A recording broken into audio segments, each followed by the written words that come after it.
Will Ferrell, Snoop Dogg at practices, I would have signed instantly. Dude, Kobe and Shaq had just got off their three-peat. I think Shaq had bounced. The Dodgers weren't great. The Kings weren't great. Like, it was our town. Today we're looking at the infamous Tush Push 2005 USC versus Notre Dame, one of the oldest college football rivalries. We got a 2004 Heisman Award winner, QB for the Cardinals, Texans, and Raiders, Matthew Steven Leinart. The aura that you guys had as a college football team. The history, the titles, the Heismans, the games. I sat there and I thought you guys were pros. That was the life we had. We would go anywhere. We were treated like celebrities. We could get into any club at 18. It was wild, man. Right when I got off the bus, I'm like, this is going to be a battle. And they come out in the green jerseys, and we're like, oh, my God, dude. Like, I just hate Notre Dame, dude. I still hate Notre Dame. The next play is when I scramble and I fumble. The next thing I know is they're storming the field, and I'm just like, what just happened? I just lost the game. So I come in, and I swear to God, dude, it was the loudest I'd ever been. I couldn't hear myself talk. I'm getting goosebumps just thinking about it. Leinart going to try to sneak it ahead. He got it. Touchdown, SC! Games with Names is a production of iHeartRadio.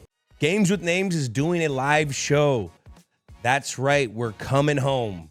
Join us in person August 30th at the Wilbur in Boston. I don't want to spoil too much, but it's going to be a hell of a story. And hey, you never know who might show up. Pre-sale tickets are now available at thewilbur.com. Use promo code GWN. Tickets are moving fast, so get them before they're gone. Let's go. Welcome to Games with Names, presented by WynnBET. On today's episode, we are talking the Tush Push. 2005 USC versus Notre Dame with Matthew Leinart, the lefty Heisman winner. Oh, my God. As a Domers fan, I'm still mad about this game. I don't even want to get into it right now. Are you a Domers fan? Oh, yeah. Are you Notre? I'm a Domers guy. Is that what they call? The Golden Dome. You're a Domer. I thought they were called losers. Oh, get out of here. Get out of here. Man. We'll save this for the post. I'm all riled up already. All right, we'll Great save episode. it. Matt was awesome. Matt was awesome. One of college's greatest dynasties. We go over that. USC, I mean, at that time was insane. The partying, the rappers on the sidelines. We all know. We get the inside scoop, though. Running routes with Snoop. Snoop out here doing one-on-ones. Snoop-a-loop. And the transition from being a college icon, superstar, hero to the rookie in the National Football League. Good insight there. Great insight. Great to see his perspective. And a lot of people don't realize, you're 22, you just won the Heisman, or you played it a year after you won the Heisman. You got to just do ballroom dancing. Date Paris Hilton, allegedly. And then all of a sudden you wake up and you got $30 million in your bank account. You got a national championship. And now you got to go be the lowest man on the totem pole. You got Denny Green screaming at you. Danny Green. Out in the desert, baby. They are who we thought they were. And we let him off the hook. And then we wrap up this show by answering some questions from the fans. It's a good one. It's a good one. Can't wait. Make sure you check out Games with Names on YouTube, Instagram, X, Snapchat, and TikTok at Games with Names. Subscribe on Apple Podcasts, Spotify, or wherever you listen to your podcast. Comment on a game you want us to do. And remember, rate and Review. There you go, Jackie. Call in. We got a line. Call in. 424-291-2290. Leave a message of your favorite game you want us to do, or just some crazy old story that you have about a game that you maybe want us to do, or whatever. We enjoy hearing those calls. Games with Names is brought to you by WynnBET. WynnBET brings the excitement of Wynn Las Vegas and Encore Boston Harbor to your phone. Join WynnBET today and bet with the official online gaming products from Wynn Resorts. All right, guys, let's go. Let's go. October 15th, 2005, Notre Dame Stadium, South Bend, Indiana. Down 31-28 with 7 seconds left on the clock. Matt Leinart steps to the line of scrimmage. Is he going to sneak it?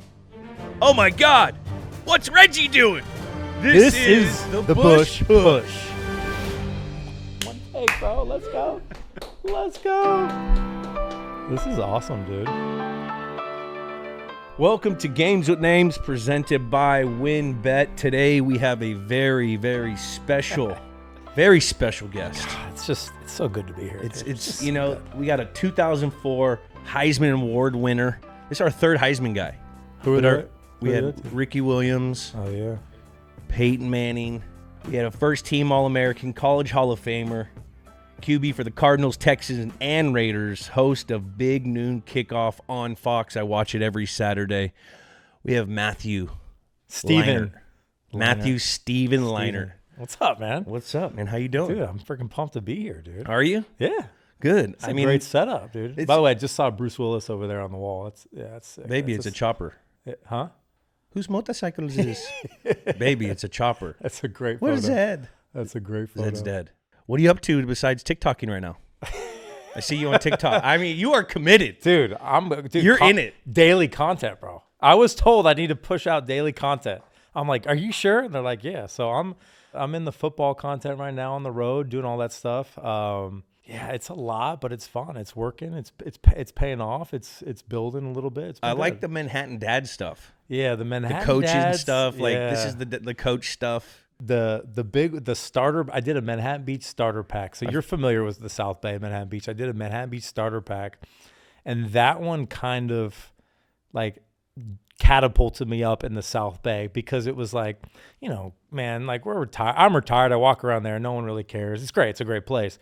But like I got stopped more for the Manhattan Beach dads thing starter pack than anything else I've ever done. It was like, oh, the Manhattan Beach. It was and from wives, moms, divorcees, dads. It was hilarious. Wasn't one of them to have an SUV with tinted windows with them all the way down? Was that a part of that one? It was a golf cart. You gotta have a golf cart. Gotta have a golf cart. You gotta the Aviator Nation. Everyone. The creation, the juices that you spend $30 for a smoothie. I love it. Yeah, exactly. I love it. So yeah, it's all good, man. So today we're looking at the infamous Bush Push 2005 USC versus Notre Dame. Huge rivalry. I'm wearing the hat. I love it. I saw the content you did.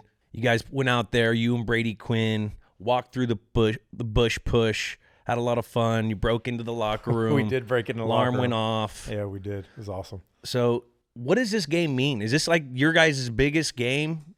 SC, Notre Dame? You know, it's interesting. It's a different kind of rivalry game because you have a lot of like UCLA is our rival, but it really wasn't a rival when I was there. But that's the crosstown rival in the battle for LA. Notre Dame is so much bigger. It's historic. I don't know if it's not Michigan, Ohio State, but it's a historic rivalry. And I wish I knew how it started, but it was pretty fascinating how it all started. I think it started between like the president's wife and someone else at the time, like thought the two should play or something. And like, that's how it like kicked off. But like the history, the titles, the Heismans, the games, some of the performances, like it's just very unique. And that was my first time back since the Bush Push game. So 18 years.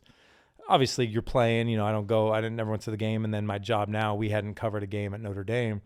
So it was really cool, man. Like it was cool to go back. I'd played there twice, but to walk the field with Brady, to kind of relive this game, it was wild, man. Like it was cool. It was cool to be back. A lot of changes, A lot of changes though. So it's turf now, which sucks. It used to be grass. It was long grass in your game. Dude, I was watching they Jared got hawked because of that long grass. Jared was like a 4'7" guy. He couldn't run. Well, they grew that out for Reggie. Yeah. They grew, dude. We actually had I think we had one of our kids tore his ACL because the grass was so long, and one of their linemen tore their ACL. We were pissed. We're like, dude, the grass was like 6 or 7 inches off the ground, and it was all just to try and slow down our offense. And obviously, it worked at times, but Reggie went off that game still, so it didn't matter.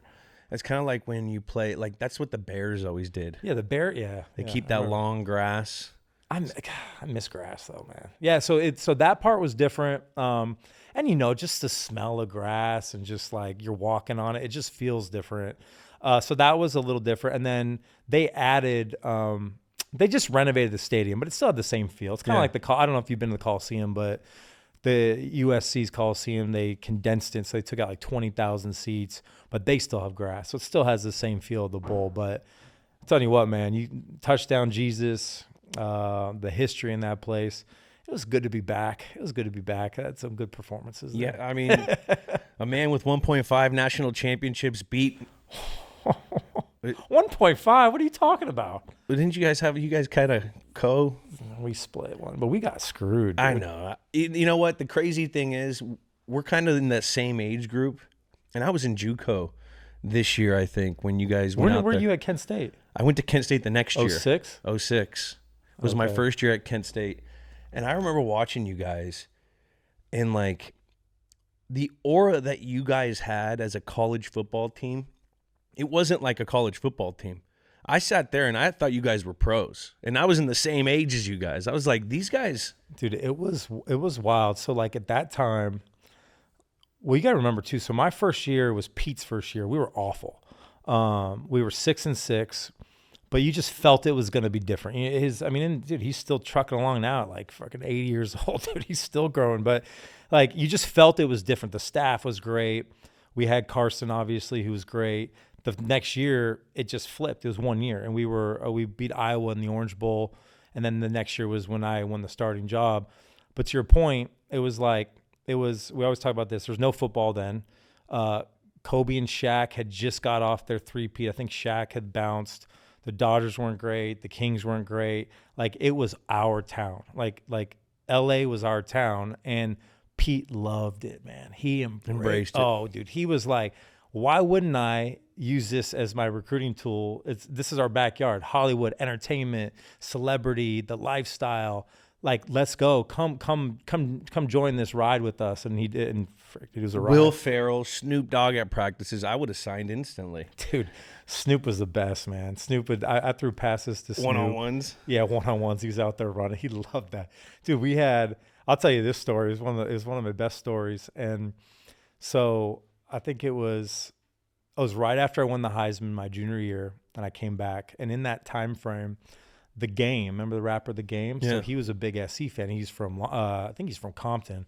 And he was a big Reggie. He would come to the sideline, come to the games. He asked me to be in his music video. It was Dreams. So it was like Serena Williams, there's a couple other athletes in there. And I was like, shoot, okay, let's do it. So I took LenDale White. I took my boy Behance, who's the backup quarterback.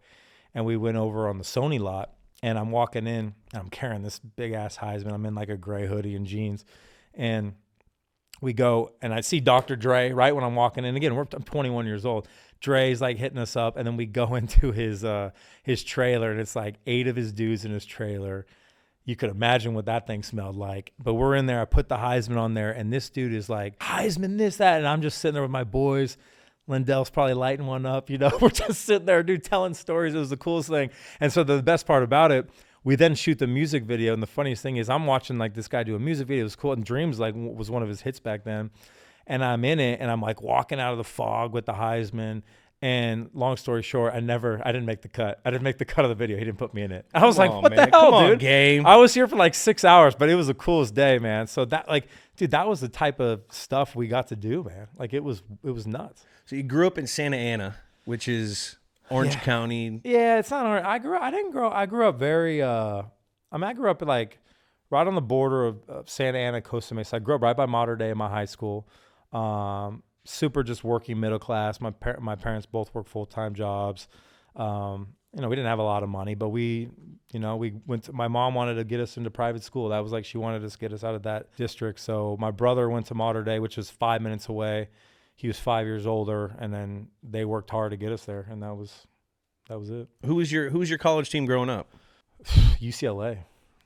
The Cade McNown era. Ooh. Dude, Cade McNown, J.J. Stokes, Danny Farmer. Yeah. Deshaun Foster. And Deshaun Foster was a couple years older than me. He was a stud. I loved Cade McNown because he was a lefty, and they were really good. So, like, I got recruited heavily to UCLA. But when I went there, it's just like it was just a different feel, man. And I got nothing against UCLA, I really don't. But it was like UCLA. It's just like, this place kind of sucks. It just felt boring. Like, It just felt boring. There's no energy. And then I was getting recruited by Paul Hackett. I don't know if you ever played for Paul but it was Paul and Hugh Jackson when they were at SC. And even that energy was better, even though they were terrible. But Pete brought in, and Pete was with Sarkisian and Kiffin, and this staff was loaded, and it just felt right. Even though we weren't good, I was just like, this is where I want to be. So UCLA was my team, but SC, it was the right decision. Jeez. So let's get back to modern day. Modern day, you guys have 3 Heisman trophies. The Bryce only high school in America to have 3. With Can 3. you name the third? He's old. John Hewart? Yeah, John Hewart. John Hewart? Where'd he go to school? Modern day. No, college. Notre Dame, I think. Yeah. Are you getting? Oh, Get out of here. look at you, bro. What are you talking about, dude? Oh, look at you. You're What? cheating over here with the What teleprompter. are you talking? No, dude. That's a bat TV. Dude, Colt Brennan, rest in peace. I man. know. That's my boy. He was a monster at Hawaii. he was my backup at Mater Dei. We were best friends, and then he kind of he had his path. He started at Colorado, then went to JUCO, kind of got his life back in order, and he balled at JUCO. He walked on for June Jones at Hawaii, and just balled. Like, he was a baller, dude. Like, Threw for like 5,000 yards. dude, he was a baller, and he was runner up in the Heisman. So we played on my senior year. We went out to Hawaii, and I think we had a bet or something. We dropped 70 on him, dude. But he balled. I mean, it was like 70-20 or something, but he played okay. That's back when those Hawaii teams were just Dude, they were slinging. Dude, the run and shoot, man. Yes. They throw the ball 60 times a game. And he was like the flag carrier for Dude, that thing. he got drafted To Washington? Washington, like 5th or 6th round, and I was so happy for him. Balled in the preseason and tore his hip up. And he just never, like, I think he was 3rd string, but he was balling. God, it might have been Shanahan at the time, Mike Shanahan, and fit perfectly kind of what type of quarterback he was. And he got hurt, and I think he tore his labrum in his hip or something, and he just never got back. But like, I thought he probably would have stuck around a little bit, dude, because he was accurate, he was smart. And then he had a lot of problems, dude, and just feel bad, man. Yeah, that's a Miss that sad guy. story. Yeah, it is. What was the first time you met Pete Carroll? I know you said Hugh Jackson was Mater Dei. Mater Dei? Yeah, because was Was he chewing gum? Probably. He was drinking Mountain Dew and chewing gum. He came out. So when Hackett got fired, I decommitted. And then actually Bob Stoops, who was at Fox for a while, who's the greatest guy, Oklahoma came in real hard. And that was the year they won the title. They played Florida State. And they had Josh Heupel, and they had that. They were awesome. So they were recruiting me, and then I committed early to SC, decommitted because I didn't know who the coach was going to be. Bob came in hard. Oklahoma was like, and I was like, this is pretty cool. But then Did you visit Oklahoma? Oh yeah, but then I went to Norman. I was like, dude, I was like, bro, I'm sorry, man, but I can't live in this place, dude. I couldn't go there. But I was fascinated. They were great, but I'm like, I just can't see myself in Norman, Oklahoma. But the first time I met Pete was at Mater Dei. He came to practice, and just we threw the ball around. And obviously he was trying to get me to commit there. Norm Chow came. That was a big reason why I stayed, because Norm Chow, his history, he had just coached Phillip Rivers at NC State, but he had all the guys at BYU, Detmer, Jim McMahon. Like he was the quarterback guru. So yeah, that was the first time I met Pete, man. Probably chewing gum. Freaking a dozen Mountain Dews a day. So you love so Norm Chow, his son's my agent, Carter Really? Chow. Really? Carter Chow, yeah. Carter Chow is one of my agents. In TV? Now in football, he's part of Ian Dubin Sports. Oh, He's I a didn't partner. know that. Yeah, he's a stud, and the Hawaiian. Yeah, so I know. Cam, I know Cam a little better because Cameron was in Manhattan Beach for a long time. Carter, I know a little bit. I haven't seen them in forever though. Norm actually just called me today. Did he? Randomly. You got to tell him I said I hello. will. Yeah. I just went out to Hawaii and hung out with the family. They live over on the North Shore. Oh, that's cool, It's man. crazy. Now tell us about this quarterback room, rookie or freshman year. Freshman year, you got you, Carson Palmer. Who else? Castle, your boy. Did you play? You played with Cass, dog? No, you didn't. That's how we met. Castle played with Welker. He played with And, Welker, yeah. but we met because I used to come out, remember, and Yeah, throw with and you we guys trained, in Manhattan yeah. Beach because I linked up with Cass. So my freshman Cass is year, doing TV too now. He's got he is. I love Cass, dog. Talk about a career, dude. Jesus. Carson, Castle, me, Billy Hart was the other freshman that came in. Billy ended up getting drafted by the Yankees, like 10th round or something. Played baseball for a while. Dude, just a clown show. It was awesome, dude. Because Carson, Castle enough. Castle's just. Well, Carson used to come out and throw with us too. And Carson is like, I always tell everybody he's like the driest sense of humor, but he's the funniest dude. Sneaky funny. He's sneaky funny, man. Sneaky He's funny. just because like he's not like super social, but when like he's just sneaky funny, man. And Castle is the opposite. Castle's just a clown. The first time I met Castle, I don't know how it came up, but he got a piece of paper and he drew through three guys. He drew him, Tom Brady, and Vinny Testaverde.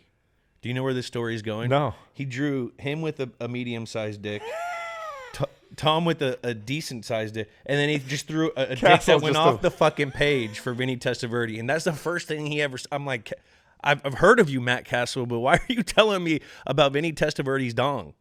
Like, that's the first thing he told me. That's something. Does it not surprise you? So we'd be sitting at practice, and I'd be, this was probably my first the second year too. I'd be taking a knee, like leaning on the helmet as whatever, and he would just come over and just hawk a fucking loogie on my calf, just like that. And I would get big old boogers and just throw them in his helmet, all this shit, dude. We did the stupidest stuff, man. But locker room shit. But Castle and Carson would wrestle Monday or Tuesday every week, and both those dudes are big dudes. Like, and Castle's big ass legs, and Carson's just a big human being, and they would go at it. And I don't know if you've ever wrestled, but they would wrestle for like 3 minutes straight, which they're like dead, dude. They're like, He used to wrestle with Brady. Probably the same. He wrestled with Brady at the Derby. He's just he's an idiot in the best idiot way. I love that guy. He's a fun guy to be around. He's the best. Now, first time you met Reggie? Probably his recruiting trip. I remember seeing his highlights. I don't know if you guys, San Diego, right? I remember. Yeah, so him. You know who his quarterback was? I do once you say Alex Smith. Alex Smith. Yeah. I knew that. And he went to Utah. Helix. There were like 3 highlight. I don't know. We used to do this. The recruiting class coming in, Pete would show like all of the recruits their highlight video. And the 3, I'll never forget. Well, Brian Cushing's was ridiculous because he was returning punts, playing running back, linebacker. Jeff Byers was our center. He was the number one. He actually never really. He started a little bit, but he was the number 1 lineman in the country from Colorado, I think. And this dude was just a monster. And then Reggie. And Reggie's highlight was like, holy shit, dude, this kid is special. It's like that Fresno's run every dude. It was just he was a highlight. He was a video game, and that's how it was like the first day of practice. Probably a recruiting trip. And then I remember, so his first year, so he was 1 year behind me. So I still wasn't playing. Was I playing? Oh, I think I was playing. I think I was a redshirt sophomore, and his true freshman. So I was 2 years ahead of him, and he came in, and actually, dude, he was like kind of like second, third string. We had 3 backs. We had LenDale, who was a baller, and we had Chauncey Washington, who actually was on the depth chart right behind Herschel Dennis going in. And Reggie was kind of like scat, kind of use him in return, but he wouldn't go. He would go in like third. But we knew in practice, we're like, dude, this kid, he's just reversing field. Like, and our defense was nasty. They couldn't tackle him. They couldn't get to him. He was, I say this openly, like he's the best, I think, best college football player I've ever seen. There's a lot of debate, obviously, but what he did and like the most electric by far. I think him and like Mike Vick, like those are the 2, at least in that era. Ricky Williams could be thrown in there. Williams. There's a lot of guys. I just think like, but overall, what Reggie did, like you just can't, like Reggie was just like, he was a human highlight film, man. Who's the one guy in the team that needs a little more love? That his name gets passed around a little. What do you mean? Who no one really talks about, because when you think on those teams, we think about you, Reggie Bush. You think about some of the D guys, but it's usually you and Reggie Bush. I think LenDale White. LenDale White. Our receiver, I also say, you remember Mike Williams? Mm-hmm. Oh, dude, that was the most dominant dude I've ever seen. Where did he get? He went to Detroit, right? He was he went first overall or something. No, he was like 9th or 10th. So they had just drafted. That was a bad years to be in Detroit, but they had drafted Charles Rogers the year before, so they drafted 2 receivers back to back. I remember 10. that. And then he bounced around. He went to Oakland, Seattle a little bit. He was unbelievable. I think LenDale White is the one, just because he gets overshadowed by Reggie. I'm telling you what, like one of the best pure football players.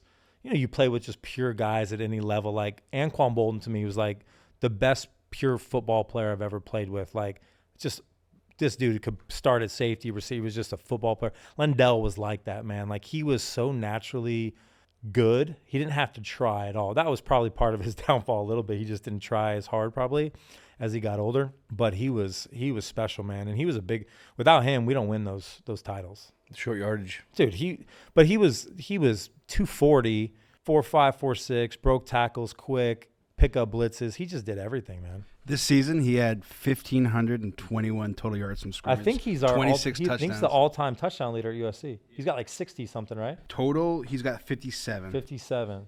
And by the way, that's Reggie, Kyler, by the way. What's up? Yeah, no. Reggie gets mad a lot because we've been down on the 5 and they put LenDale in. LenDale had like 20 touchdowns inside the 5.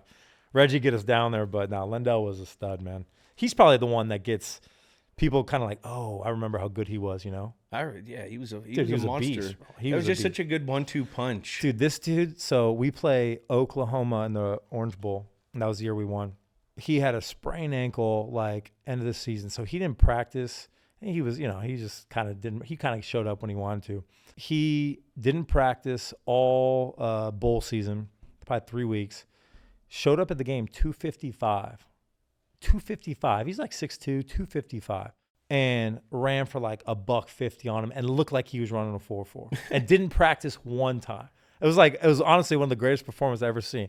So what made Norm Chow's offenses so electric? Was it you guys obviously have players, but West Coast, it fit me really well. Getting the ball fast, timing, play action stuff, bootleg stuff. And then we had dogs, man. We had those recruiting classes, those handful, even after I left for a couple of years. I mean, that run from like 02 to 10, probably 8 or 9 years was unbelievable. Yeah. Like he left you guys and became the head coach of the Titans, right? Yeah, he left at a very opportune time for himself. Yeah. Oh, Chow you're talking about? Yeah. Oh no, Chow left. Yeah. So Chow left, I was talking about Pete. Pete left right before all the shit went down. Chow left my senior year, so he took the OC job with the Titans with Jeff Fisher. But it was fine, like because Sark and Kiffin then Sark was my QB coach, and then Kiffin was the OC. They were co-OCs, but we didn't skip a beat. Obviously, they were really good. So you guys are essentially like you said, there was no LA pro team at the time. You guys were the pro team. Now, what was the best part of it? Obviously, going to all the clubs. What was the worst part of it? I think, for me personally, I think looking back, the perception it gave me as I went into the NFL, I think for sure. I've said this, like, I don't think I helped my cause a lot, but I also wasn't like what everyone thought I was. Like, we were in college, we worked our ass off, we won, we played at a high level. We just were like, that was the life we had, dude. Like, we would go anywhere. We were treated like celebrities. We could get into any club at 18. We were living like normal college kids in that city in Hollywood because that's just all we had. SC's a terrible college town. We weren't like, either we were going to a frat party who they hated us because we were the king of the town, or we go to a Hollywood club where we can get in and like drink and whatever, so. And it's not like we were going out that much. When we went out, so I think the worst part was just how that perception carried with me in the NFL. It wasn't obviously, and again, like I said, I made mistakes, but the best part is what I said, man. The stories I could tell for days, man. It was freaking awesome. What's the wildest celebrity encounter that you had at one of those clubs? My Nick Lachey, who's like one of my best friends, is kind of funny how we met. But, dude, we would hang with like DiCaprio. We would hang with, because in that time there was no camera phones, and that was like the top of the club game because everyone would go out because there was no one. I think a camera phone might have came out a couple years later, but there was no worry. You know, you had security. No one was taking pictures of you. You could just do whatever the hell you want. Kid Rock, I remember boozing one night heavy with Kid Rock. I was like 20. It's just like it was just random in the off season. It was anytime you went out, you just ran into people and they knew us, you know, and then our boys ran the club, so they would set us up with the best table next to whoever was there. So you would just, I mean, you know how it is. You would just mingle, and it was just wild, dude. It was and the wild part about it was it was just super normal for us for those years. Yeah. Kyler, wrap up this dynasty. What else we got? Okay, so I just want to throw out some quick stats on this Pete Carroll era at USC, the USC dynasty from 2001 to 2009. The Trojans went 97-19. There's a 2003 AP national title, 2004 national title against Oklahoma, and then 2005 lost the national championship game to Texas, which is probably the best game of all time, and I can't wait to do that one here at some point. We have a huge Texas fan that wants to do that game. Dude, we get VY here. VY's the best. Who? Vince Young. No, we were. Vince too. We do Vince too. His last name rhymes with McConaughey. McVeigh Chamonix. It rhymes with that. Is that McConaughey? I don't know. I'm just saying, if we lock it in. If you get McConaughey here, I'll coming back because I'll talk smack to him. All right. Book it. All right. 7 consecutive Pac-10 titles, 33 straight weeks at number 1, which is wild, from 2003 to 2005. Jesus. Finished top 4 in the AP poll for 6 straight years. 3 out of 4 Heisman winners from 2002 to 2005, Palmer, Leinart, and Bush. 14 players selected in the first round during that time, and 28 players selected in the first 2 rounds of the NFL draft. That's the USC dynasty. Pretty incredible. Dude, and then from 2010 to 20, it was nobody. That was the Pac-10 or 12, whatever you call it. How sad is that? We were Pac-10. Yeah, I remember you guys Pac-10. Dude. It's sad. But they only have themselves to blame. They really do. Stupid. So smug. Pac-10 was always smug. We gotta get you in the college space a little bit. You know, no. Can't read, can't write, can't state, don't belong, bro. Can't read, can't write, can't state, can't. We just don't belong. You're a crossover. It's tough. No, it's not. I got you.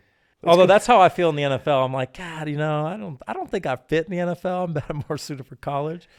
Yeah. You fake it till you make it, man. We'll get you on the show. Dude, they would go nuts for you. Are you kidding me? You know what? I honestly, I got so mad. I didn't understand college. Where I grew up in the Bay, so I used to like Where'd Berkeley, you go to high school? Woodside. Nothing big. So no what part of the Bay though? Because it's the peninsula right by Palo Alto. So when I grew up, there was Stanford and Berkeley. Whatever. You go to those games, it wasn't like a crazy college environment. I mean, that was they were rolling. Both of them were pretty good. Aaron Rodgers he was balling over there. But then I went to Ohio. I went to Kent State, and people used to get up and leave our game to go watch the Ohio State game. And, Dude, that. I didn't realize how big Ohio State was until I went to Ohio. I didn't know college football. You don't get that environment when you live in the Bay Area. Dude, why don't we get you to Michigan, Ohio State? You're an Ohio native. Ish. Yeah, ish. But then C-Dub will be there. You guys fly back at the same time. But I'm also dude. kind of bluey because the guy used to toss me the rock. I think he might. We usually try to get him on the show. Maybe he'll come on the show this year. We'll see if his schedule allows him. Yeah. Let's go back. What's he doing now? I think he's just buying teams and being a dad. Buying teams. Delta consultant. He's coming to Fox, right? He's going to come to Fox at some point, maybe? I hope.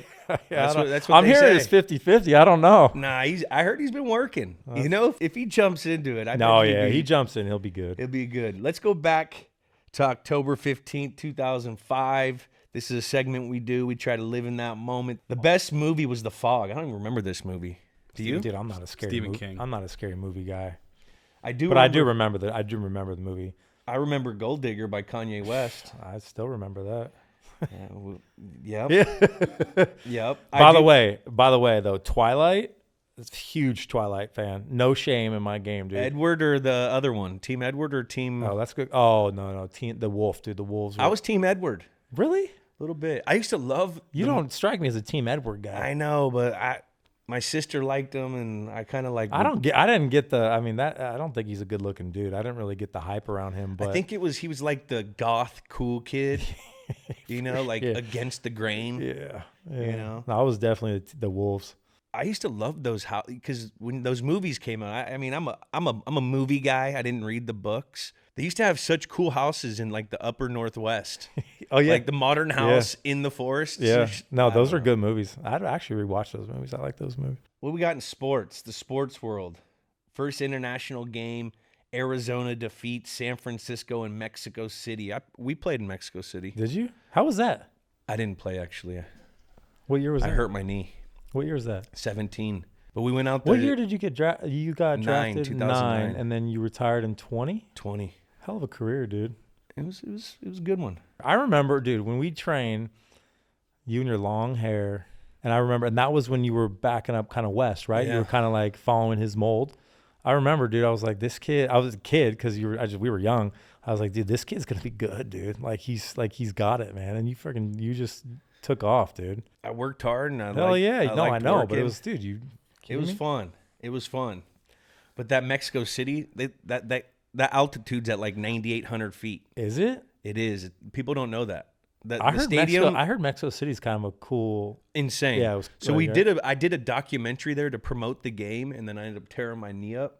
But we went out there and spent a week in Mexico. Mexico City was so fun. I Much heard. culture. The food was amazing. I've heard. Went to Teotihuacan. You didn't play in London. I did. Did you? I did play. They in sent you guys to London? We went to London twice. Did you like that?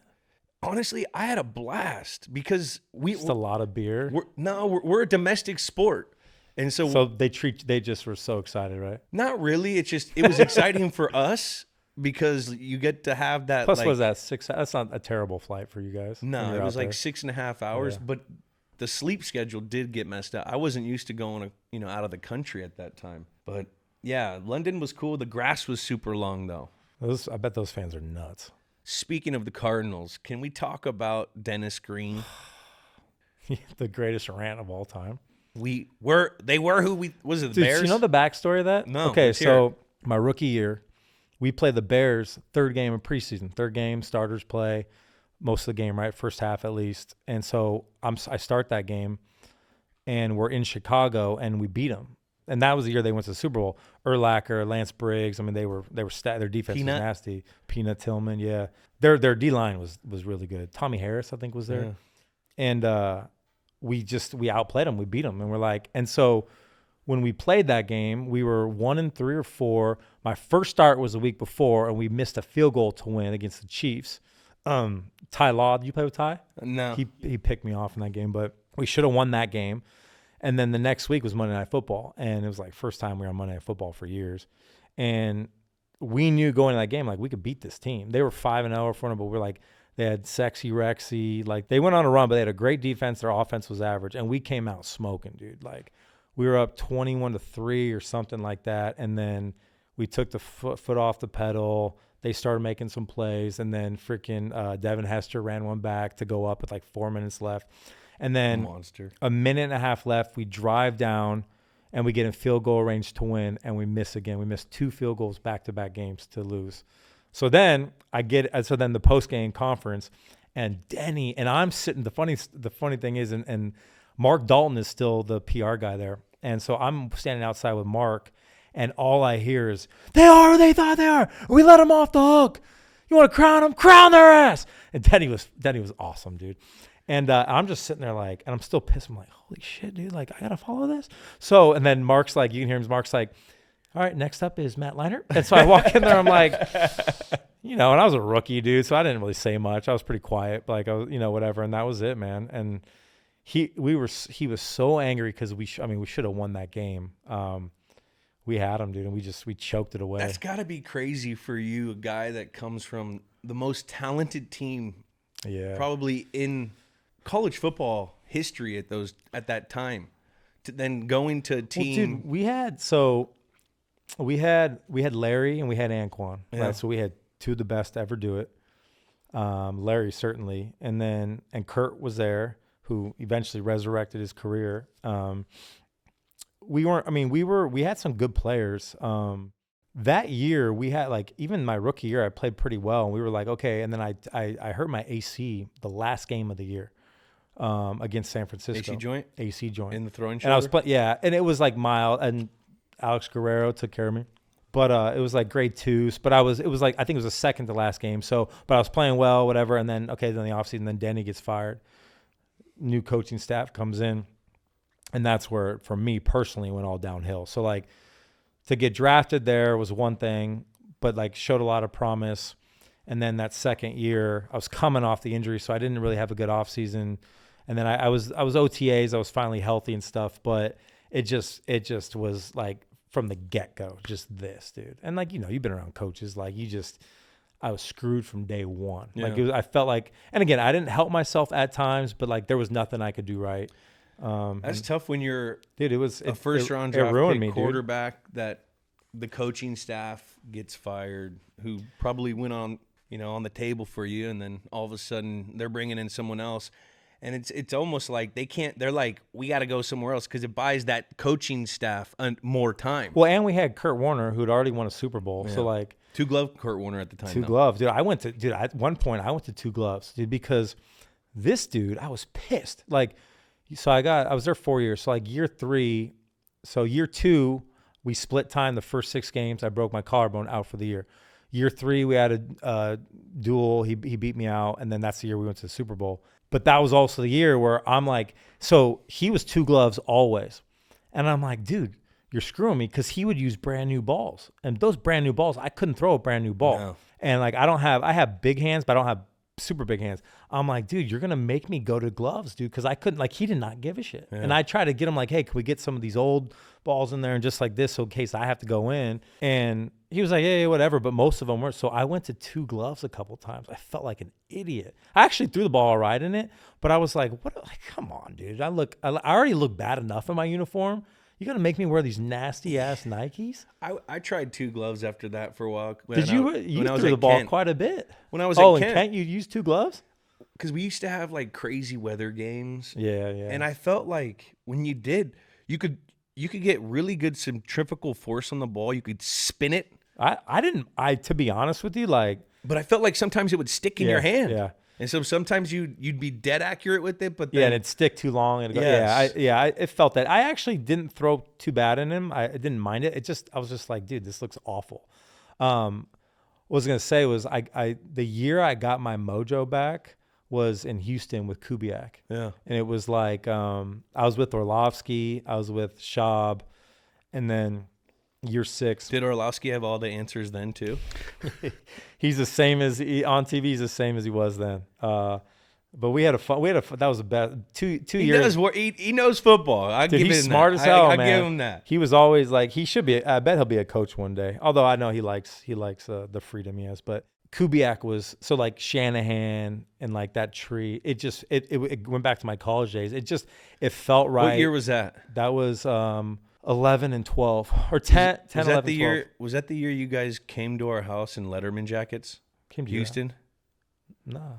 Houston came one year and like the whole team had a mantra. We're gonna all wear Letterman jackets. No. To Foxborough. We never. I think we beat them like 48-3 or something. Dude, the only time I ever came to New England was preseason, my rookie year, and dude, I'll never forget. It was week 2. And week 1, I was still holding out for my contract. So week 2 was the first time I'm at New England. And it's Willie Mack. It's Junior. I think Brewski. It was like, like those defenses were nasty. And I think I played against them a little bit. I actually played pretty well the game. That was the only time. And then the year Tom went out with the ACL, you probably weren't there yet. It was 08. Right before. Yeah, right before. He went out, Castdog beat us, and Wes went off. It was a snow game. And they beat us like 41-10. And I actually came in. I threw a touchdown to Larry that game. We're down 30 points. I threw a go route to him. He caught. It was pretty sweet. But that was the year we ended up going to the Super Bowl. Yeah, we were 8-8. We went to the playoffs 8-8, and we just made a freaking run, dude. You got to get hot at the right time. We started with a home game because we won our division. So we played Green Bay or Atlanta. So we had a good matchup there. And then Philly was the 1 seed or 2 seed. They lost to Carolina, but we had whooped Carolina that year at Carolina. So we're like, it's set up perfect. Oh, yeah. No, that's not Carolina. We went And then we hosted Philly in the NFC Championship game. We had the perfect run to get to the playoff, or it's the Super Bowl. We should have won the Super Bowl. We lost. Santonio Holmes in that little corner. Fuck, dude. What we got, Kyler? The Letterman jacket game was in 2012. Yeah, so I was gone. Yeah, I was Texas. Gone.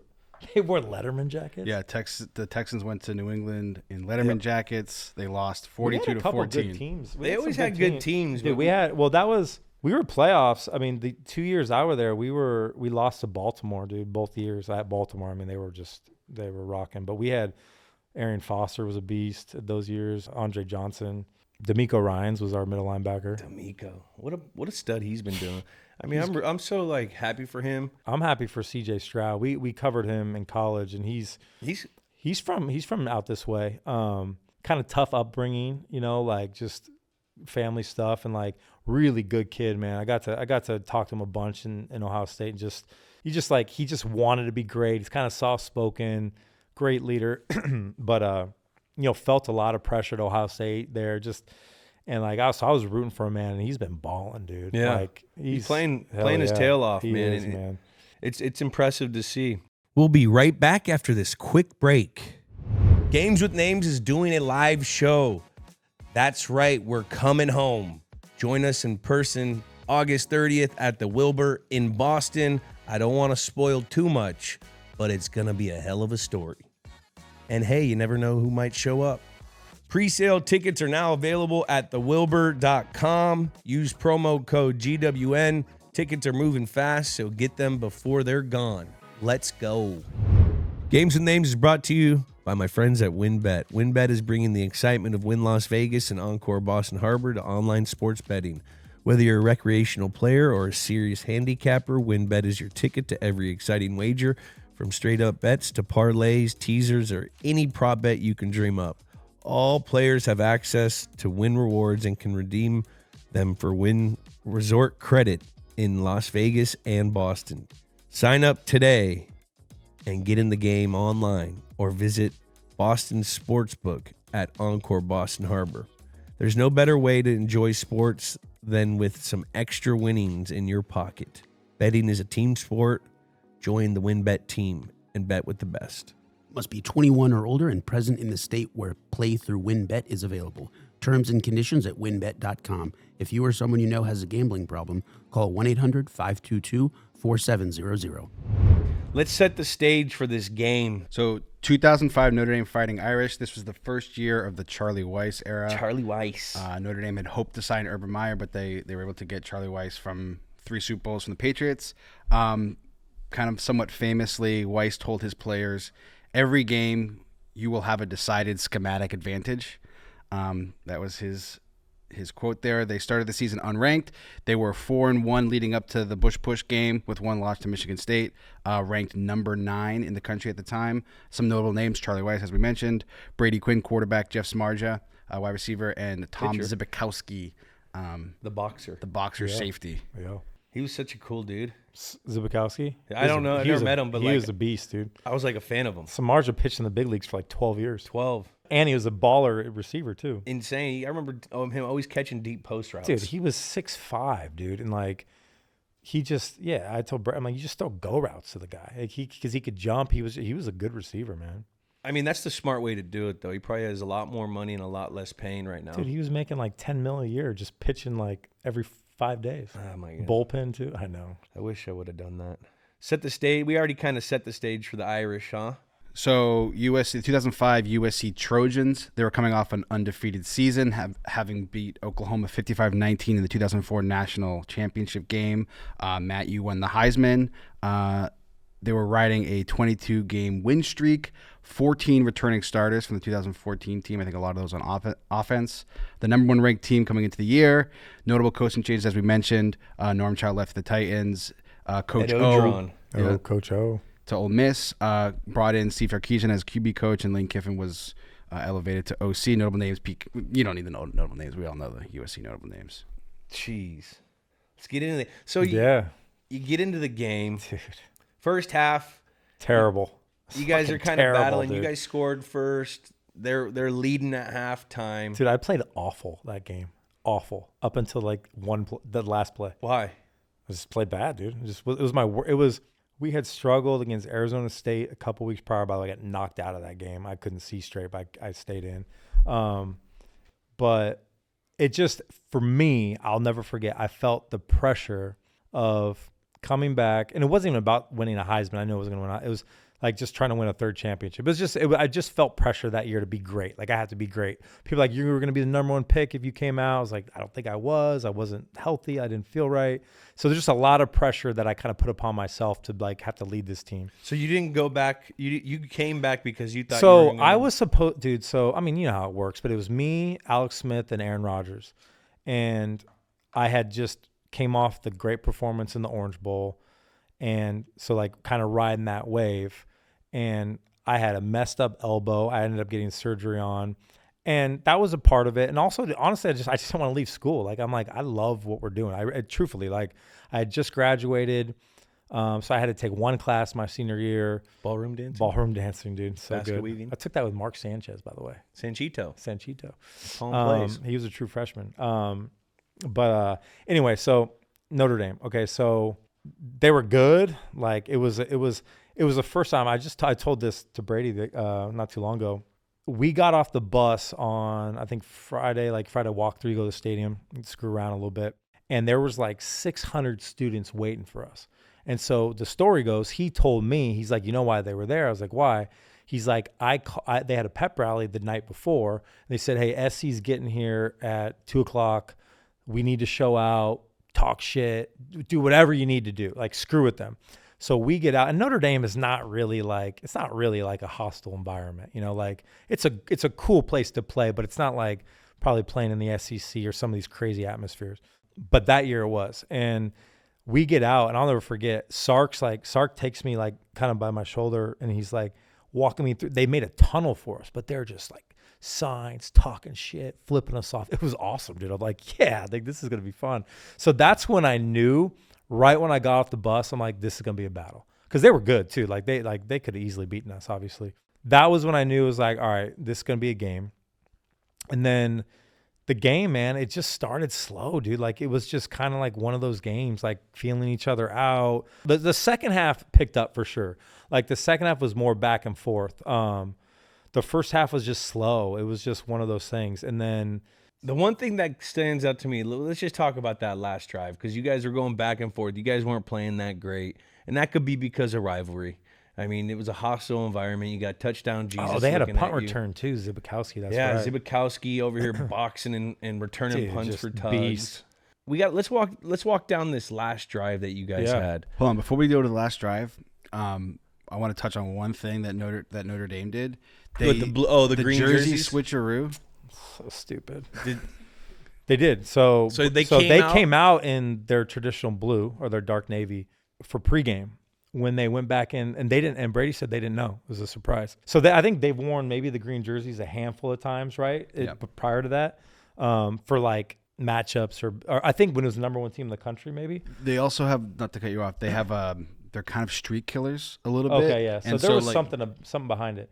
So they, after pregame, they go in, and Brady was like, all of our green jerseys were hanging. So they were like, let's go. Like they were just, I was like just totally amping them up, motivation. Is D2 the Mighty Ducks are back? Kind of, right, dude? Remember that when they became Team USA and they come out in the second half with the duck uniforms? By the way, top 5 sport movie of all time. So then they come out in the green jerseys, and we're like, oh my God, dude. Like I just hate Notre Dame, dude. I still hate Notre Dame. Just bunch of arrogant assholes, but that's fine. That's for another story. So that just was like, screw these guys. But okay, the drive. So Brady scores with 2 minutes left, right? It was a couple minutes, 2:04, and obviously plenty of time. We had a couple timeouts or one timeout at least. You guys have that third. You guys have. I remember 20, and you third and 20. I remember every play. Dude, the first play, cover 2. It was like a comeback, turned to a fade. It was not open, so I threw it out of bounds. Second play, I get sacked, 2nd and 20. I get sacked, so now it's 3rd and 20, and we call timeout. Hit Reggie. And I'm on the sideline, and they're like, I don't know what play we called at that point, but we're like, if it's not there, just check down to Reggie. Obviously, it's 4 down. We're going for it on 4th down. Let's try and get half back. Little check down to Reggie. How's the guy's eyes in the huddle when you're calling this play? Are we dialed? Locked in, dude. Locked. And I'll get to that. It was one of the coolest, and you've been in huddles like that for sure. Super Bowl game-winning drives, like we just knew. Like it was just one of those things where you didn't even have to say anything. It was just like we kind of been there, dude. Like we had a couple comebacks in this time. Everyone thinks we blew everybody out. There were a couple games where like, hey, we got a fourth quarter, we got to step up. Yeah. It was pretty cool. So 3rd and 20, we get 11 back. So then I think we might call timeout again. It was another timeout. Yeah. Because that was our last timeout. We call, I'll never forget, trouble right, 61 Sam, Y option. Right. So it was trips, right? So front tight end, Dominic Bird, who's good, was running an option route right around the sticks. Cover 2, Steve Smith, who was great, was going to run a kind of post, split the safety, kind of high-low there. And then if it's single high, Dwayne runs our backside comeback, which he was great at. And that was the matchup I always liked anyway. And then Reggie's out on a little option route. But they said, hey, if you see any single high, let's check the sluggo win. Old school sluggo win was our bread and butter. And I don't think it might have been Zibikowski, but so the part of the huddle. So I come in and I swear to God, dude, it was the loudest I'd ever been in. And Notre Dame's not traditionally loud, but I couldn't hear myself talk. And everybody is just, you could just see it. Everybody's just like laser focused. I'm like, I'm yelling, trouble right, 617. Hey, look for my hands. I'm gonna check the sluggo win. If I see this, look, whatever. And at the line of scrimmage, I don't even think like, I'm getting goosebumps just thinking about it. I don't even think they heard me fucking say hike, dude. It was like, dude, when all 11 are on like the same page to make a play to win a freaking game or to make a play like that is like nothing better in football, in my opinion. Everybody does their job, especially in a moment like that. So like, yeah, the throw gets a lot of credit, but the line, like we checked, didn't hear shit. Everyone slid protection, blocked, Dwayne just right over the shoulder, boom, out the gate for 60. Thank God he got hawked, because if he would have scored, it'd been like over a minute left. They probably would have came down and scored on us. But that moment, man, it was just like looking back, there's a little nerves. You're like, shit, we got to make this play or we lose. But like, just never a doubt. It just felt like never a doubt.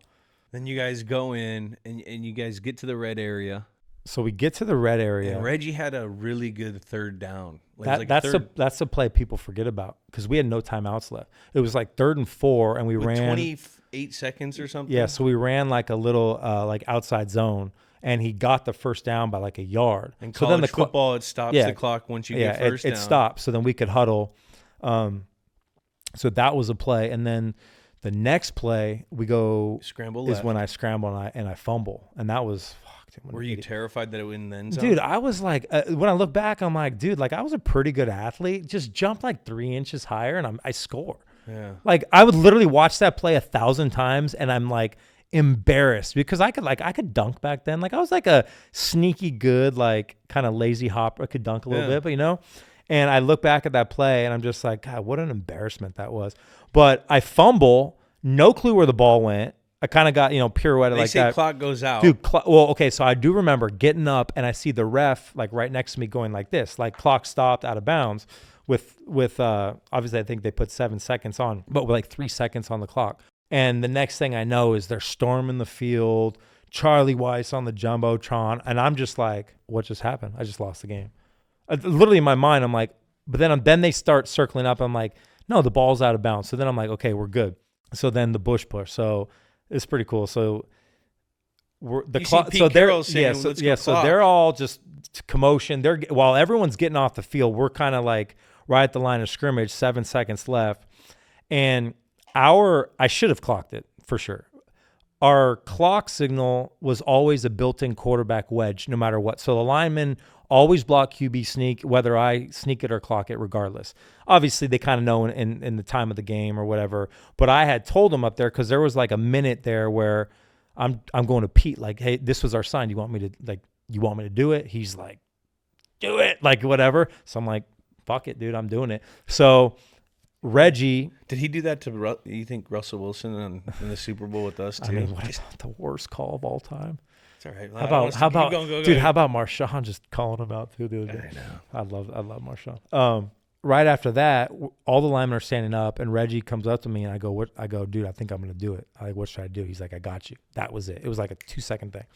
I get up, dude, and you could see Dude, Zibikowski's right over the A gap. This guy's going to punch me in the face as I'm trying to sneak. All these big dudes. I had no business trying to sneak that play. I was on the 1 yard line. All I remember, dude, is falling in the end zone. I didn't even remember. I didn't feel Reggie push me. I'm thinking I get up. I'm like, might have shed a tear. I don't even know what's going on. I'm like this. And then after the game, Reggie, I think there's a video of Reggie comes up and he goes, I pushed your ass in, right? And I'm like, yeah. I had no clue, dude.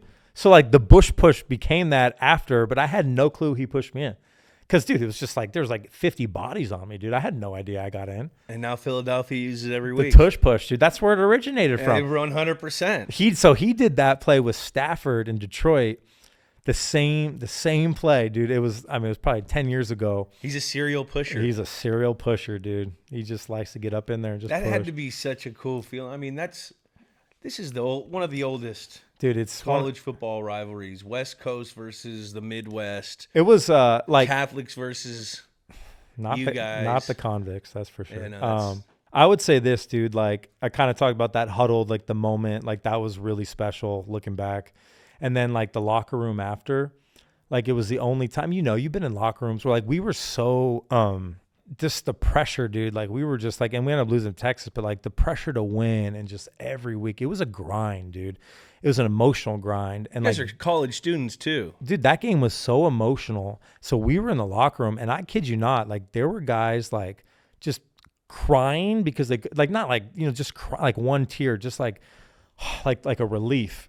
And it was special, dude. It was a really special thing. And then I'll never forget, we had a players only meeting. So that was Saturday. We had a players only meeting on Monday because we weren't playing great. State of the Union? We had a State of the Union, dude. And we were just like, yo, like we all need to like take a deep breath and like hold ourselves accountable. Both sides. I stood up and talked. I remember because I wasn't playing very well in my mind. And then we started rolling, and then we had the Fresno State game, which was close. But yeah, man, that year was nuts, man. Well, people don't realize when you guys are like who you are at that time, everyone is circling you. Coaches will get jobs if they beat you. Players are gonna get drafted if they beat you. You guys are America's Charlie most Weiss got paid for a decade off that game. Yeah. And he got fired and got paid for 8 years later. I think he went to Kansas. He was getting like $8 million a year from Notre Dame for like 8 years, dude. Because of that game. That's crazy. And then you guys go on. You didn't. Oh yeah, you weren't there. Charlie was in New England. He was. Well, I know everything about Charlie. Because he was with Tom, right, for a year too, the first couple of years. There's an infamous office called Charlie's Office Brady's got some good Charlie Weiss stories. Yeah, and you could always. Everyone would always, when we were breaking down the offense, because he was the one who kind of made our offense with the zero out slot. Yeah, zero out slot thing, and then it evolved to what it became. But he was definitely a good play caller, and he was a huge part of the early success of those Patriot teams. Bush won. Zibikowski 9-0. What's up? 9-0 in his boxing career. I know, 9-0. His first match was at Madison Square Garden. While he was a student at Notre Dame. That's pretty cool. Yeah. He was a good player, dude. He was tough as shit. Yeah, so just the aftermath, USC went on 12-1 that year. You mentioned the Fresno State game, 50-42. You guys pulled that one out. Reggie Bush won the Heisman and lost in the iconic 2005, but 2006. The entire season was vacated. Really? Are we back? Was it? Is it back, though? No, who cares? We smashed everybody except Notre Dame and Texas. But... we're out of the record books, that's for sure. How? But they're going to bring it back, though. Well, who cares? Doesn't matter. Is he getting his Heisman back? I don't know. You got to ask him. People always say, like, oh, those wins don't count. I'm like, really? Like, it's not like dumb. Reggie took steroids, dude. Like, it's not like he is That's like, dumb. Yeah, it's so dumb. He took money. How do you feel about, like, the NIL and that all being kind of fair game now? Is it salty or how do you feel about that? Wrong time. I was in the wrong era playing college, that's for sure. I'm all for NIL. Obviously, like looking back, we didn't even think about it because it didn't exist. But obviously people were getting money and all over the country, but how much money did you get? How big was the pay cut when you got to the NFL? Dude, I didn't get any money in college. I swear to God. Just a bunch of free I club. would, I got, I mean, a bunch of club stuff, right? I drove a Ford Ranger. I drove my first ever car when I was 16 was a stick shift Ford White Ranger, extended cab. I drove that throughout my college career. And I remember when I came back, I used to drive down the road, my Ranger, and all my boys would be like, dude, no one's giving you a car yet? I said, no, man, this is my joyride, dude. And my dad ended up, because then when I got drafted, I got a Tahoe, but I wanted to keep my truck. I was like, I want to keep it. It's like my truck, sentimental value. My mom and dad sold that thing because it was stuck at their house for years. They sold it without telling me, dude. I was pissed. They're like, this is not, you don't even drive it. It's sitting in our driveway. We're selling that thing. No, man, honestly, it sounds like I'm lying. I just really wasn't exposed to it. Like I didn't run into people who'd be like, hey, I did run into like some autograph people, like at the award show, like, hey, I got like, kind of like what Manziel did. Like, hey, I got 100 pictures. I'll give you 10 grand. And I remember I was with my brother in Orlando and we're like, no, we're good. But like I never really met anyone like that. Yeah. I tell it to everybody, I swear, like, shit, I wish I would have, but. Alabama guys and all the Florida guys that I played with during the urban years. Oh, dude. They all took pay cuts. Yes. They took a lot of pay cuts. Yes. So just to wrap up the game, the final score was 34-31, and then Notre Dame went on to the Fiesta Bowl. They finished 9-2 where they lost to Ohio State. They lost the next 4 games to USC. As we mentioned, Jeff Samardzija went on to play for the Cubs, very successful career. Tom Zbikowski was 9-0 as a boxing career. Brady Quinn went to the NFL draft a few years later. Weiss was fired, then replaced with Brian Kelly. Wait, Brian Kelly was the next coach? Oh, I didn't know that. I guess He was there so. for a long time. Yeah, he was there for a long time. Where does this Bush push rank amongst all-time controversial calls? I don't even. People talk about that. I don't think it is. Well, because it technically Section 3, Article 2B of NCAA rulebook states that couldn't push someone in. The runner shall not grasp a teammate, and no other player of his team shall grasp, push, lift, or charge into him to assist him in forward progress. If the penalty has been called, the push would have resulted in a 5-yard penalty and another play. You can't call that on the end of the play. You can't call that at the end of the game. Yeah, I mean, it could be considered controversial. That's for sure. I mean, you guys have SC hasn't been SC since then. Where's that dynasty rank all time? I mean, you guys are up there. Yeah, in modern day, Bama's been a great dynasty. We got to be up there. Miami had a good run. I think I would put us. I mean, you can go back in history books, but I think I'd put us up there as top 2 or 3 dynasties. 2 titles, 3 Heismans. Yeah, I mean. Being a California kid, that was like our badge because we were like all our best California kids went there, and you always hear about Texas, you hear about Ohio State, and I wore it with you guys. I mean, hell yeah, dude. We always it was all like that was when the Cal Texas high school all-star game was, and Texas we got the best high school football, which was good. Florida, but it was like Cali always got a little slighted, I think, right? Always. Yeah. It was pretty cool to rep like West Coast and USC, you know what I mean? And we beat every SEC team we played. In that era, we beat everybody. We lost to Cal and we lost to Texas, but we beat Auburn, we beat Arkansas, we beat Michigan. And even after I left, we had a run, we beat all those teams. Yeah. Beat Virginia Tech too. Beat Ohio State at the Shoe, Matt Barkley's freshman year. Virginia Tech, that was a game. Shit, that was a tough ass game. Did you play at the? We played at We played where the Redskins play, Commanders now, but so we didn't play at Valtech. That place gets rough. I played there. Have you? Yeah, I heard, man. They open up with the Sandman. And the stadium's built like this. Yeah. So it's not the biggest stadium, like a lot of those old stadiums that you guys. Yeah, but it's loud as hell. Loud because the pitch. When did you play there? I played there in 2006, 2007. You guys got smacked up there. We got smacked because they were good those years. They were good. Can we talk about Xavier DB covering Reggie Bush that whole game before he tore his pec? Well, I was gonna say, so he got hurt early in that game. Yeah. So I remember that was opening game. I'll never forget. That was 2004, and I was like, dude, this is the fastest defense I've ever seen on film. They had Eric Green, who I ended up playing with, and he was a second-round pick corner. Their other corner was a first-round pick, I think. big tall guy. Not Jimmy Williams? I was thinking Jimmy Smith or Jimmy Williams. Jimmy Smith with the Colorado. Jimmy Williams, maybe? Yeah. He played for a while. Xavier DB, but he tore his pec or his bicep. But I'll never forget, dude. We had fourth quarter, they had just the outside linebacker who shouldn't have been playing outside linebacker. And we'd always offset Reggie, try to get man, obviously. And he ran a wheel route. I'm like, oh, dude. That was the play that put us. So we only won 24-13, I think.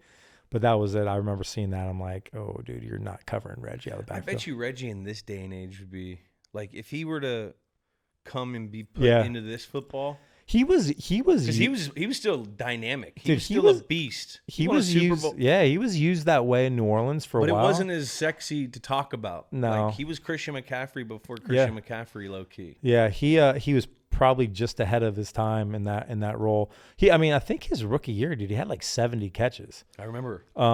Because Sean Payton and Drew, like it was perfect for him. And then he had a good year in Miami. I had a good year in Detroit. But yeah, he just was kind of ahead because, now these guys catching balls 60, they're doing everything, man.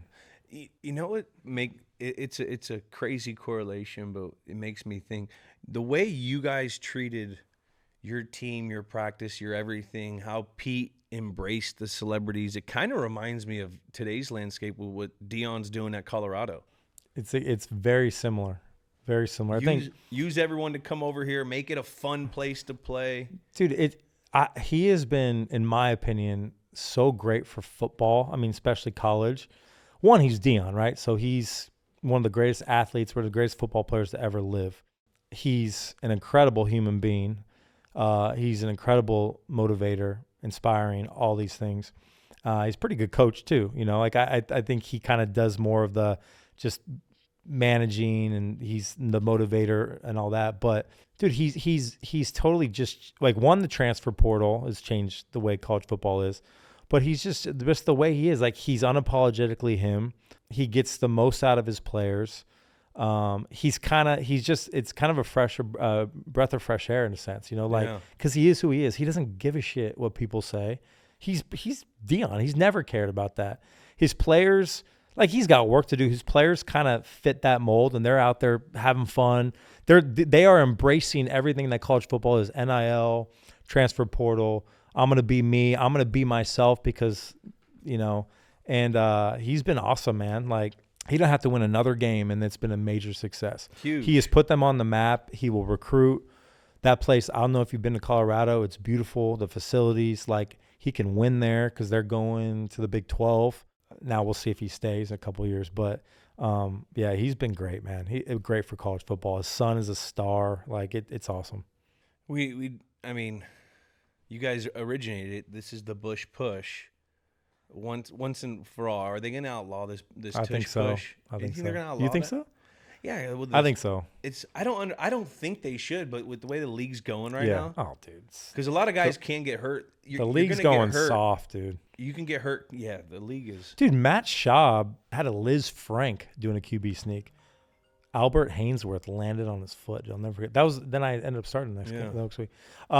Yeah, I mean, there are injuries and all that. I just think there's too many people that hate. I just think, from a competition standpoint, I see nothing wrong with it. I don't either. Like, dude, they're saying it's not a football play. It's probably the original football play. Exactly. Stop it's it. Literally the first play that they probably ran at Yale. Dude, it is just. I love it because it's the major just F you. You know it's coming, and you can't stop us for 2 yards. They've been stopped a couple times. He basically said it's like playing like 1st and 9 every time because they know they can get a yard every time. Plus Jalen Hurts, they got a great O-line. They just perfected it. You see other teams doing it, and they can't do it. No. Let's go to score this game. We have this segment where we score it. We have any leftover questions, Kyler? I missed a couple stuff. So Notre Dame and USC is a long story rivalry. They played for the Jeweled Shillelagh. It started in 1926. The Jeweled Shillelagh? I don't know. It's like an Irish club or something. I don't even know. Did you ever use it? No, I had it on the show last week because I had to dress up as a leprechaun. I saw that. That's embarrassing. That was embarrassing. You're too tall to be a leprechaun. Dude, it just made me feel ugly, man. I couldn't. And by the way, we did the whole A block in that thing. I was like, I didn't realize I had to talk in that. I was like, dude, I can't be serious right now wearing this Halloween costume. Yeah. Anyways. How the fuck do you guys lose that game? I mean, did you watch it? Yeah, I did. Yeah, they got their ass kicked. And then the origin of the Notre Dame USC rivalry is recounted as a conversation between wives from Notre Dame's head coach Newt Rockne and USC athletic director Gwyn Wilson. And the Notre Dame leads the overall series 49-37 and 5. Did you know they've won 18 national championships? Is it 18? And they don't even count half of them. There's some Crazy weird shit. Yeah. I saw when I was walking in the stadium, I saw them all the banners. I'm like, damn. There's And a lot of then history there. the Fog, I fucked up on the Fog. Self-check here. The Fog was a 2005 supernatural horror. I said Stephen King. It's not. It's a remake of John Carpenter's 1980 film, The Fog. Of the It's same all right, name. man. No one watched that movie. And then one last little nugget. Colt Brennan's career stats at Hawaii. He played for 3 years. Hold on. Let me try. 100 and like 20 touchdowns. 115. 131. 131. Isn't that crazy? 42 interceptions, and then he threw for 14,193 yards. I remember he used. Is he in one all time, or is it what's his name? I'm sure it's some Texas Tech guy. It's Case Keenum, I think, is all time. Who was the guy that followed him too? There was like a Asian quarterback. He was before. Or before. He was two before. Tommy Chang. Chang. I like Timmy Chang. Timmy Chang could sling it, dude. Because you'd be on. I think he's the head coach there now. Is he? Dude, so we had a home and home with them, and my first year we played him like 3 or 4 years. Hawaii came to us, and Timmy was a quarterback, and it was the run and shoot, dude. He would just sling it, dude. He could play. So and he was on those good, that like St. Louis, I think he was in, like when that high school was just sending guys out. Timmy Chang is the head coach of Hawaii right now. He's the second all-time in passing yards at 17,000, and Case Keenum is first with 19,000. Yeah. Wow. So let's score this game. We have this whole segment. Okay. 1 out of 10. Name of the game is the Bush Push or the Bush Push game? Bush Push, yeah. Just Bush Push. Bush Push. All right, so it's just the Bush Push. Stakes of this game, 0 to 10. Oh, decimal's okay. 27-game win streak. I would say 10, because if we lose, we're not in the national championship game, because that was the BCS era. So we probably game's a playoff. You could probably look it up, but I think there's a couple teams maybe that finished undefeated that year, so we would have been out. So losing a rival kept us out of the BCS title game, third, and no one had ever won a third championship. Star power. Marcus Allen, Ronnie Lott. Star power, or are we doing overall? Overall. The whole thing. And team, in attendance. crowd. Of the game or history? Because you're saying, in attendance. In attendance, Marcus Allen and Ronnie Lott were there. Also, Tim Brown and Joe Montana. Also, Rudy. Rudy was there. Oh, shit. In that case, I mean, you got to go 10. You got 10? You got before Tommy, you got the greatest quarterback of all time. You got Tim Brown, Heisman Trophy winner. Wait. In college? Well, Tom is the greatest quarterback of all time. I thought you're okay. I'm just saying, Joe Montana was the greatest quarterback of all time until Tom took over. But you got close one. Oh yeah, no, dude. Tom's a GOAT. Tom and Joe are the GOAT. Joe, top 2 greatest quarterbacks of all time. Tim Brown, Heisman, Marcus Heisman, Ronnie Lott, one of the best defensive players ever, if not the best. You could argue top 3. Could never play in this era. Top 3. Why not? Because he couldn't cover anybody. No, because he would. They're suspending guys for 4 plays on not even the hardest hit. Dude, Ronnie Lott doesn't even have a ring finger, dude. He got that different game chopped off when he played. It's a different game. I loved Ronnie Lott. Ronnie Lott was so good. What was the gameplay of this? 0 to 10? Yeah, because you were probably a Niner fan, right? Yeah, he's Niner fan. Dwight Montana. Gameplay, I'd give it a 6. No, I'd give it a 5. It was a terrible game, dude. 5. Yeah, but that fourth quarter, final drive. Yeah, but that's 2 minutes. The whole game was terrible. The name? Bush Push? That's a 10, dude. That's a great name. It's a good name. Is it not a great name? It's a great name. You could that name could mean a lot of different things. I've been currently. So 35 out of 40. Right now I have a first grader, so my daughter's into this huge rhyming. So Bush Push. Yeah, you're teaching her. It's good. 875. Yeah, man, it's a big game. 875. I just think the gameplay was just overrated. People think it's like the Texas game. I'd give that a 10 or a 9, but that. Yeah. So with 8.75 in our so far in our totals, it ties with the 1999 Women's World Cup final, USA versus China. How is that not higher? Who gets that game? You're tapping a nerve Chastain. here. Our scoring system is fucking bullshit, and it needs to be completely. Look at number 1. Wait, Mavericks Heat. Yeah, Was that the? yeah. Because Mark We had Cuban came cubes here and in just gave here. everything 10. There's a lot So of you had someone come in for each one of these? yeah. That's pretty sweet. Yeah. Yeah, so this game is. The wheelchair game. What a joke. Paul Pierce. I mean, did he shit his pants? Did he not? I mean, it's right up there with the. Did Bush he come push. in? We zoomed him in. You zoomed him in. We zoomed That him was in. probably a pretty funny interview. Yeah, he was smoking Yeah. hookah the whole time in his backyard with his pool. You guys got some good. It's a pretty diverse list here, though. We got some stuff. Yeah. But this is right up there with it, man. So this game is nestled in. No, we're in between- eight. We're in 8 something. It ties with Women's World Cup, just below the Ironman match, Shawn Michaels and Bret Hart, ridiculous, and just above the 20-3 Super Bowl Patriots Falcons.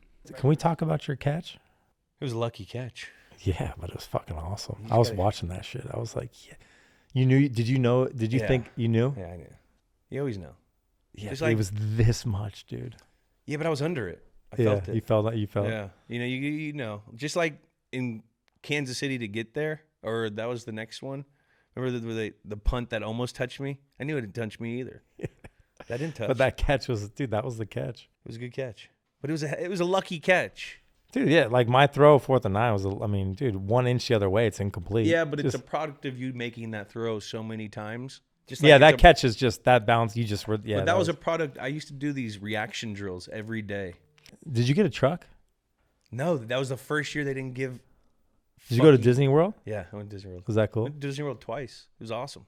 Against Seahawks, and then for this one, And then you No, get not a that one. nice little bonus for Super Bowl MVP, huh? I think you get like 50 grand. Really? It's nothing crazy. They don't give you shit. That's like what you get for winning the Super Bowl. You get the bonus. Hey, if you win the whole Super Bowl when we You get 100 or something you get a total because it went up Yeah.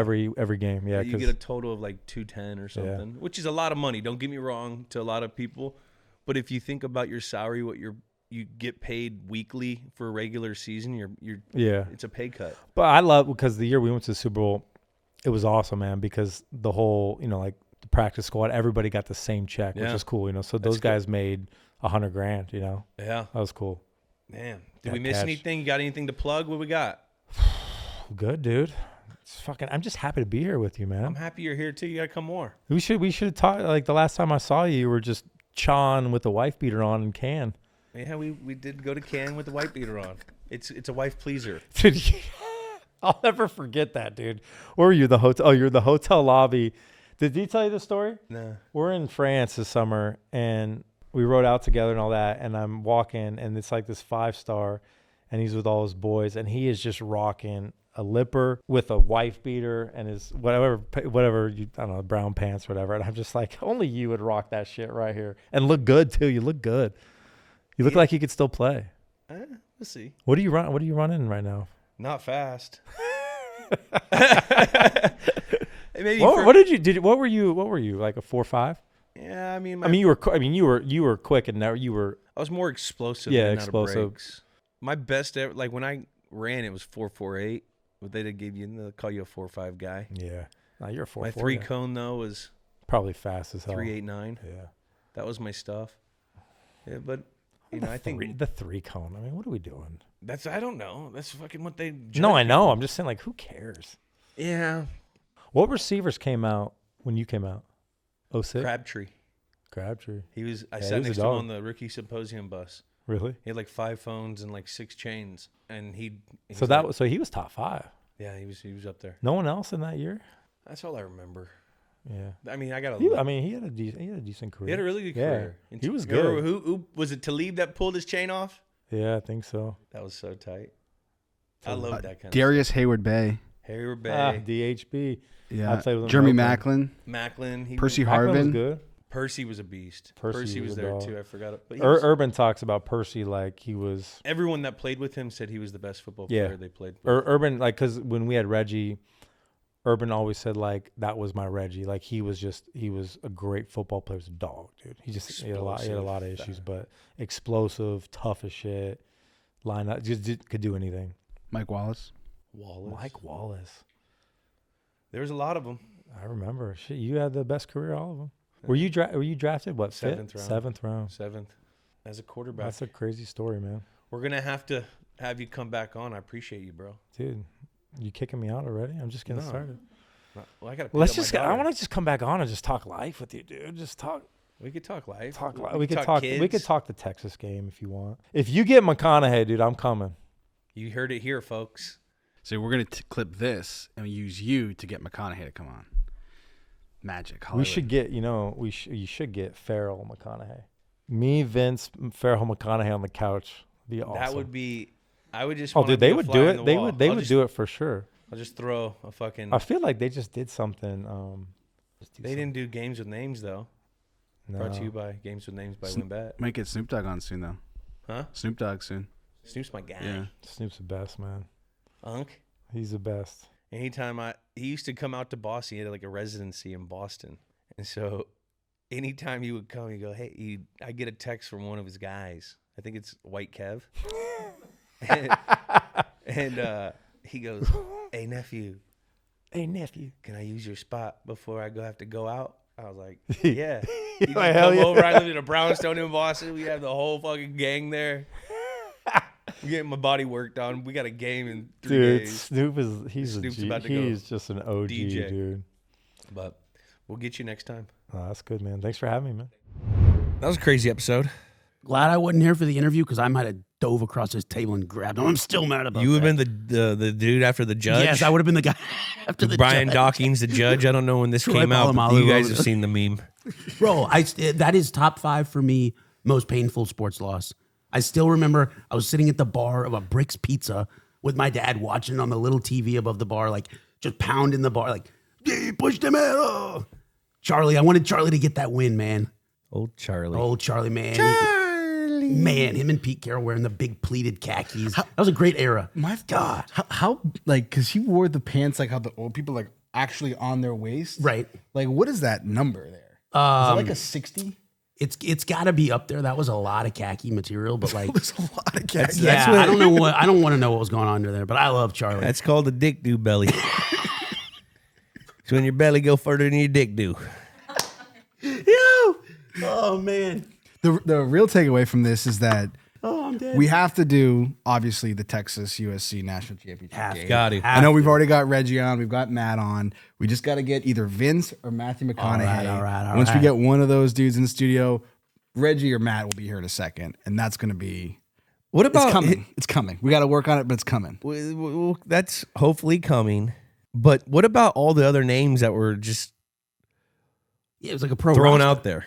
Clay Matthews, LenDale White. LenDale White. He loved LenDale. LenDale was a monster. You could Smith. tell he had a little. He had like we looked at it, like 20 something touchdowns. Yeah, he was just straight thunder. And you know what? He had an okay career with the Titans. He was did good. a little bit. Yeah. I mean, Norm Chow was the OC, right? Yeah. Yeah. Shout out Norm Chow.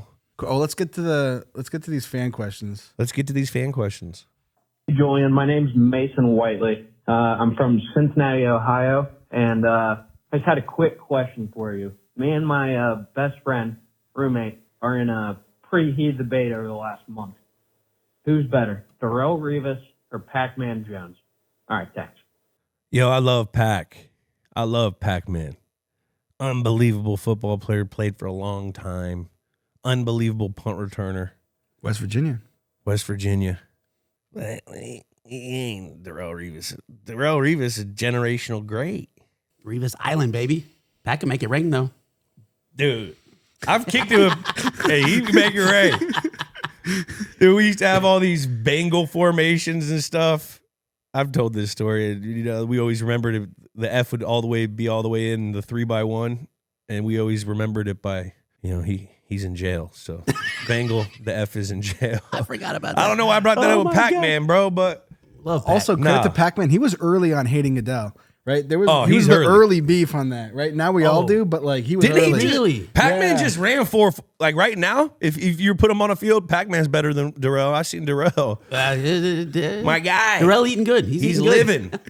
Pac-Man just ran 4.5. Jeez, bro. He ran 4.5 on something on the internet, didn't he? I got to look that up. Pac Holy was smokes. fast, man. And me and Pac we used to get into scuffles. Revis, he was a blanket, man. The whole That- side of the field is taken away. yeah, you just hey Revis, you take him all day. I also like the idea of like Different players though. yes. Different players. Interesting debate. I was going to say this is very insightful into this But relationship. but if you're going straight corner, You're right. A little wrinkle here. This is a backyard brawl. Ooh. West Virginia, Pittsburgh. Wow. It gets deeper. I like these two would guys. they I like fight? No, but the colleges are a big rivalry. I like That's what you got to take from this. That goddamn conference got some ball players. some Big East ball players, baby. They were. Old That was Big still East Big football. East then. Yeah, it was close. I like imagining these guys like one's making his Pop-Tart in the morning. Pac-Man still got 8-pack too. He showed it to me when I went on did all the smoke or something. I did one of those. No, what I do? Which one? It was with Was B Marsh. Cam- I am athlete. I'm athlete. Yeah. Yeah. I like imagining these guys like making their Pop-Tarts in the morning. The other guy comes out of the gym. He's like, Darrell Revis is better because of this. Like, it just goes on and I'm like, what the heck is going on? Reeves in gonna this get at apartment? me for calling him. I have to suspect that the roommate went to West Virginia or is from West gotta be. Virginia Gotta or be. from Cincinnati because that's the only way this I'm thing curious actually about this debate. argument. Yeah. All right, next one. Thanks, Mason, for the question. Yes, I need a little positivity for the Atlanta Falcons because there ain't been none since the 28-3. Can you give me a little advice here? I'd appreciate it, buddy. Yeah, buddy, here's my advice. You go down to Rite Aid. You get a bottle of Aleve. You take 2 Aleve. Then you go take a walk and just start thinking because it ain't changing anytime soon. Okay, there's no prescription for this. You know, as a Patriots fan right now, I'm going through the same thing. These are things you have to go through when you are a fan of an NFL team that doesn't have a quarterback. So, buddy, placebo affected, go get a couple of Aleve, won't kill you, maybe give you an ulcer if you take too many. But take those 2 Aleve, go take a walk, and just don't even think about it because it ain't changing anytime soon. And, watch Georgia games. And you got Georgia games. Yeah, Kirby, man. Yeah. Kirby will get you by on Saturdays. Desmond will let you down on Sundays, but hey, he'd be good.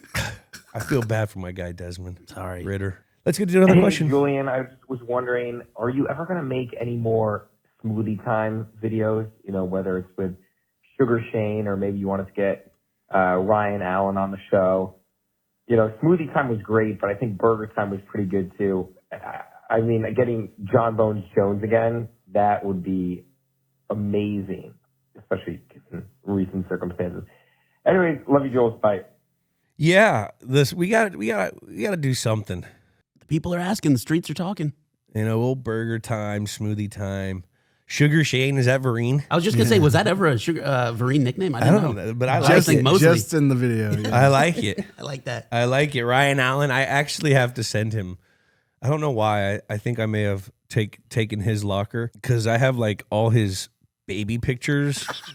I got a pair of flip-flops that are like, I think they say Ryan Allen. I got a bunch of his shit.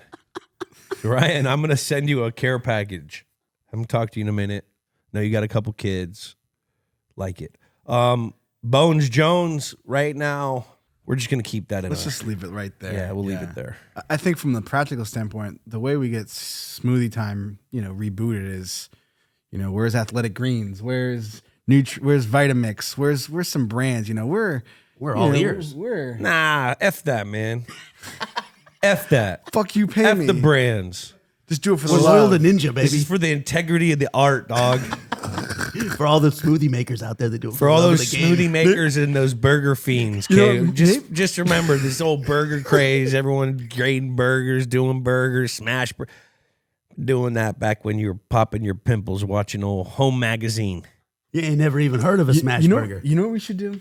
Here's an idea. For April Fools, find out what day that is. Okay. We just reskin. What day is April be Fool's? April It's Fool's. April 1. No. What day of the week it is. Oh, What okay. day of the week it Jesus. is, right? If it's close enough to Tuesdays, maybe we reskin Games with Names for a day and we do a Burger Time version of Games with Names. Monday, I 2024. don't know, dude. That's getting too try. All right, next question. Next question. Yo, Julian, this is Logan from New Jersey. If you're the Patriots manager, what are you doing with this top 5 pick? Are you taking a quarterback? Are you taking an offensive lineman? Or are you taking a wide receiver? What are you doing? Patriot manager. So I'm going to get, what's his name? Christian Gonzalez. I'm going to have him lead off. I'm going to have, manager. Who's cleanup? Who's Who's cleanup? Who's cleanup? It's got to be Judon. I was gonna say you got Judon in the cleanup spot. Judon. Got to go quarterback. You got to. You have no choice. Top 5. We got to get a spark. Got to do quarterback. This is a quarterback league. Jaden Daniels. I don't know I'm not Michael a college Penix? guy like that. You know, there's a lot of guys. They say it's a rich quarterback draft. I mean, they say that all the time, but I don't. JJ McCarthy, the Michigan guy. I don't who's like got anybody. some juice. I don't like any of them. you don't like any of them, Jack? I like elements of them, but I don't. Caleb Williams doesn't want to play in New England, and he's a baby. No. Penix hurt a million times. Drake May, Jaden Daniels, maybe. Which one is that? This LSU Heisman Trophy winner? Yeah. He's got the skill Maybe. sets, but maybe, I don't know. I like Drake May. I don't know, I just feel like he's got that Josh Allen in him. I think he's got a little bit of that Trubisky in him. You know what? Or Sam Howell. God. It's going to be funny All right, watching all these guys leave. They're going to be all gone top 10. Yeah. That's how the hype goes. Always. Hold on. Let's do one. Let's do 2 quick ones. Okay. Roggs here. Let's wrap these up. One more here. Hi, calling in from North Palm Beach, Florida. My question is Vince Wilfork set on Jack McCarthy, how long or how many seconds would he stay alive? Love the pod. Have a good one. Oh, that's my boy Ed. Brother, I'm tapping out so fast. I am tapping out in under 10 Hold on. It's not seconds. about tap out. It's not up to you. Oh, true. I have no say in this. Like, how's he sitting on them? I'm thinking like Big Rakishi, Like, butt on is he face. sitting- I think maybe like 2 minutes. You might be done. Wow, 2 minutes? 2 minutes, how long? I think I'm pulling for you. You're a fighter. I just think You're a I take fighter. the over, baby. I think he survives. I just Survive. I just pictured the scene in Billy Madison where Principal Anderson was when he was playing the revolting blob, and he's like, he was supposed to pinch my leg if he was running short of air. When he killed that guy in the ring. I thought, you know what you should do? I think of it as you're like Terminator 2, the liquid guy. You just kind of figure a way. Yeah. Transform. Those were fun. Well, what an episode. Thanks to old Matt Leinart, for coming on. I can't wait to see his son. Son's a stud. Beast. And he's like 7'2". We're going to have him on a Games with Names. Hell yeah. And that's been another episode of Games with Names presented by WinBet. Remember to follow Games with Names on YouTube, Instagram, X, TikTok, and Snapchat. We will see you guys next week. Games with Names is a production of iHeartRadio. For more podcasts from iHeartRadio, visit the iHeartRadio app, Apple Podcasts, or wherever you get your podcasts.